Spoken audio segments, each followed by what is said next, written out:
ہر نماز، کسی ایک نماز کے بعد، ہر نماز کے لیے نہیں، کسی ایک نماز کے بعد، فجر کے بعد یا جو بھی،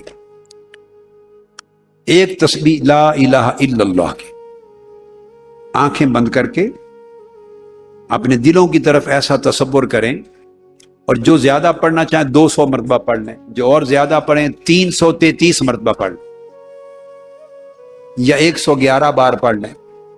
111 بار ایک تسبیح کر لیں گے نا، اس پر 10 کا اضافہ کر لیں، 111 ہو جائیں گے، یا 313 کر لیں، 333 کر لیں، سب عدد اجازت ہے۔ آپ لا الہ الا اللہ، اول آخر 11 بار درود شریف، یہ کلمہ طیبہ کا۔ جب ختم کریں وظیفہ تو اینڈ پر محمد رسول اللہ کہنا، ایک بار، صرف اینڈ پر ایک بار محمد رسول اللہ اینڈ پر۔ یہ سب کو پڑھنے کی تاکید ہے، ساروں کو۔ ایک تو کلمہ طیبہ کا وظیفہ، دوسرا کم سے کم ایک تسبیح درود پاک کی، زیادہ کی حد نہیں ہے، جتنا پڑھ سکے۔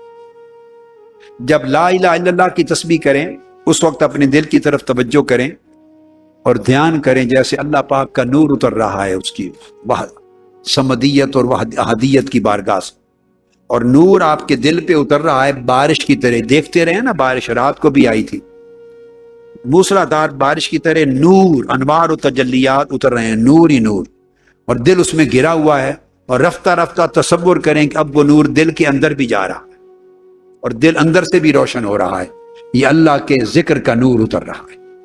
آنکھیں بند کر کے اس تصور میں بیٹھ کے ذکر۔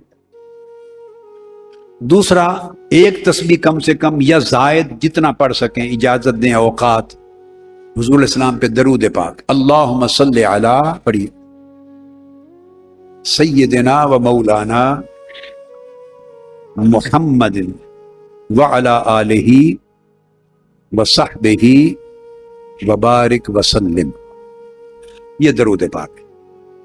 اگر کچھ لوگ اس کے علاوہ کوئی اور صیغے سے درود پاک کسی کو یاد ہے پڑھنا چاہیں، اس کی بھی اجازت۔ تو درود پاک کم سے کم ایک تسبیح یا زیادہ جتنا پڑھ سکیں گے۔ اس کے بعد جب درود پاک پڑھیں تو تصور کریں آقا علیہ السلام کے گنبد خضرا کا، آنکھوں میں رکھ لیں گنبد خضرا، اور اگر کسی کا تصور جالی مبارک کا قائم ہو سکتا ہے تو جالی مبارک کا کر لیں، سامنے مواجہ شریف کے کھڑے ہیں۔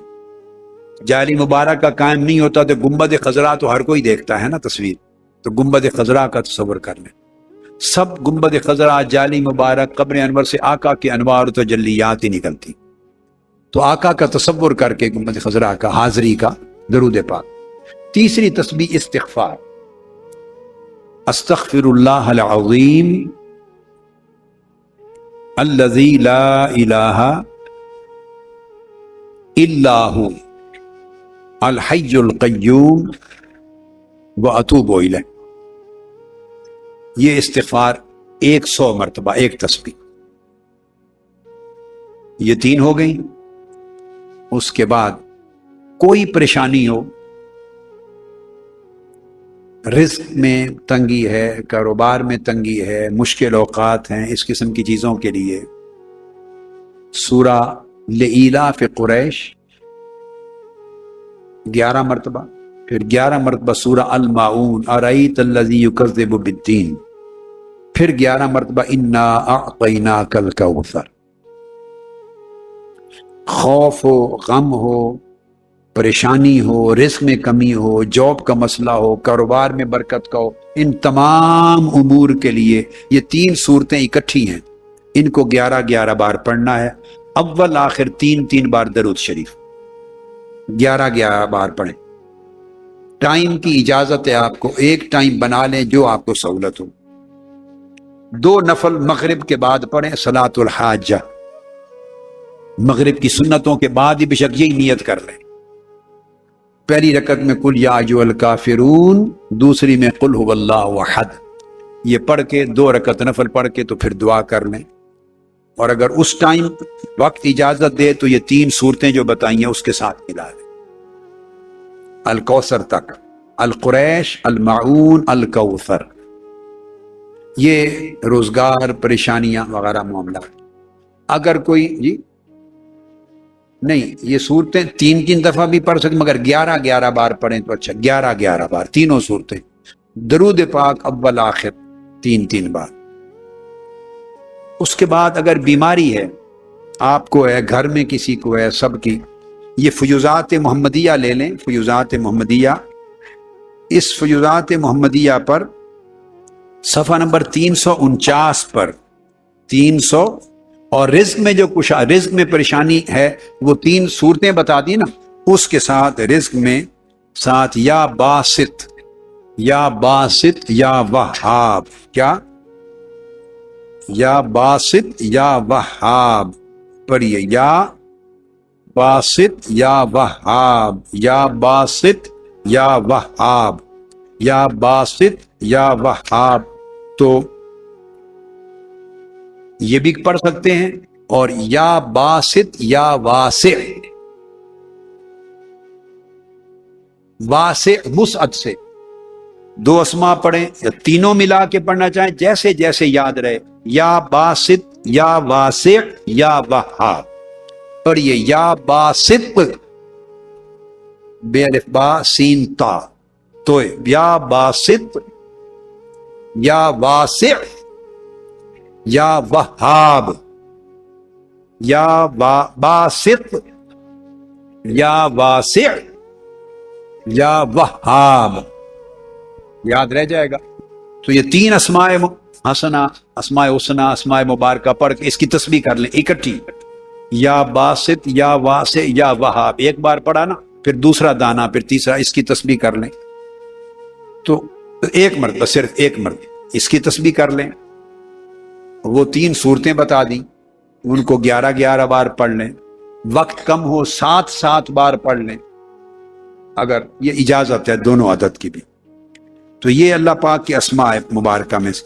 تو میں جو بتا رہا تھا 349، گھر میں بیماری ہو، شفا یابی کے لیے سورہ فاتحہ، اگر بیماری ہو، تنگی ہو، مشکلات ہوں، اور کہتے ہیں آسیب ہے، سایہ ہے، یہ ہے، اٹھ پٹانگ کئی چیزیں، بیماری وغیرہ، اس کے لیے سورہ فاتحہ، تمام مشکلات کے لیے 11 بار پڑھیں سورہ فاتحہ، اور 11 بار سورہ اخلاص۔ یہ اگر کہہ رہا ہوں بیماری ہو، پریشانی ہو، اس کے لیے 11 بار سورہ فاتحہ۔ یہ بعد میں آپ ریکارڈنگ لے لینا اتنا حصہ، تو اس میں ہر کوئی سن لے گا۔ 11 بار سورہ فاتحہ اور 11 بار قل هو اللہ احد سورہ اخلاص، اول آخر 3 بار، یا 11 بار درود پاک اول آخر، بیماریوں کے لیے، شفا یابی کے لیے۔ اور ایک وظیفہ ہے، یہ میری اسی کتاب فیوزات محمدیہ کے صفحہ 350 پر 350 پر یہ آیت کریمہ ہے سورہ الاسراء کی، سورہ بنی اسرائیل کی آیت نمبر 82، وَنُنَزِّلُ مِنَ الْقُرْآنِ مَا هُوَ شِفَاءٌ وَرَحْمَةٌ لِّلْمُؤْمِنِينَ، یہ ایک آیت ہے، وَنُنَزِّلُ مِنَ الْقُرْآنِ مَا هُوَ شِفَاءٌ وَرَحْمَةٌ لِّلْمُؤْمِنِينَ۔ شروع میں اعوذ باللہ بسم اللہ پڑھ کے، درود پاک 3 بار پڑھ کے، اس آیت کو 11 بار پڑھیں، یا چاہیں 40 بار پڑھ لیں، مریض پہ دم کریں، آپ کو دردیں ہیں، تکلیف ہے، گھر میں کسی کو ہیں، آپ کو اپنے گھر کی حد تک اجازت ہے، اپنی فیملی میں، خود کو، اولاد کو، بچوں کو، میاں بیوی کو۔ وَنُنَزِّلُ مِنَ الْقُرْآنِ مَا هُوَ شِفَاءٌ وَرَحْمَةٌ لِّلْمُؤْمِنِينَ۔ 7 بار بھی پڑھنے کی اجازت ہے، 11 بار بھی پڑھ سکتے ہیں، 21 بار بھی پڑھ سکتے ہیں، 40 بار بھی پڑھ سکتے ہیں۔ اگر بخار ہو گھر میں، بہت سخت بخار نہیں اتر رہا، اس کے لیے اسی کتاب کے صفحہ 351 پر، اسی کا اگلا صفحہ، یہ 350 تھا، اب 351، اس کے اوپر وظیفہ ہے سورہ انبیاء آیت نمبر 69، یا نار کونی بردم وسلام علی ابراہیم، یا نار کونی بردم وسلام علی ابراہیم، اسی طرح 7 مرتبہ، 11 مرتبہ، یا 21 مرتبہ یا 40 مرتبہ پڑھ کے پھونک دیں. پانی پر بھی پڑھ کے دم کر کے مریض کو خود بھی پئیں، پلا بھی سکتے ہیں. دونوں آیتیں الگ الگ جو مقاصد، عمومی بیماری کے لیے، یہ بخار کے لیے یا نارو کونی، آگ، نمرود کی آگ ٹھنڈی ہو جانا. یہ سارے وظائف آپ کو دے دیے، ان کی اجازت دے دی، ان کی اجازت دے دی. اور خطابات کو روزانہ سنیں تاکہ آپ کا تصور قائم ہو، تعلق قائم ہو، توجہ قائم ہو. ویڈیو پر، کیسٹس پر، انٹرنیٹ پر خطابات سنیں ہر وقت، اور خواہ تھوڑی دیر مگر خطاب سنے بغیر نہ سوئیں. اولاد کو بھی سنائیں، خود بھی سنا کریں. حاجتیں جو لے کر آئے ہیں، مرد بھی، عورتیں بھی، بہنیں، بیٹیاں بھی، مائیں بھی، بزرگ بھی، جوان بھی، بچے، ان کے دلوں کی ساری حاجات پوری فرما، ساری مرادیں پوری فرما. اولادوں کو اپنے والدین کا ادب کرنے والا بنا. یورپ میں، یہاں مغربی دنیا میں، پاکستان میں اولادوں کو نصیحت والدین کا ادب کیا کریں. غیر مسلم دنیا میں اور آج کی مادی دنیا میں اولاد اور بچے ادب نہیں کرتے، ادب چلا گیا ہے. بچوں تم ایمان والے ہو، آقا علیہ السلام کے غلام ہو، اسلام والے ہو، والدین کا ہمیشہ ادب کرو. والدین کا ادب ایمان کا حصہ ہے، بڑوں کا ادب ایمان کا حصہ ہے. ادب ایمان ہے. شرم اور حیا رکھو، ہمیشہ پردہ رکھو، حرام سے بچو، حرام نہ کھاؤ، حرام نہ پیو، نہ کھاؤ، نہ حرام صحبت میں آپس میں ملوث کرو. اپنے ایمان کو محفوظ رکھو، اپنے دین کو محفوظ رکھو. آپ آقا علیہ السلام کا کلمہ پڑھنے والے ہیں. بے دین اور کافر بچوں اور بچیوں کے نقش قدم پہ نہ چلیں.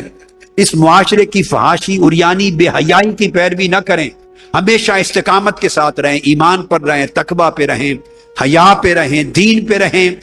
اس میں خیر ہے، اگلی نسلوں کی اور آقا علیہ السلام کی شفاعت نصیب ہوگی. والدین بھی اولاد کی نیک تربیت کریں. باری تعالیٰ انہیں اچھی تربیت کی توفیق دے.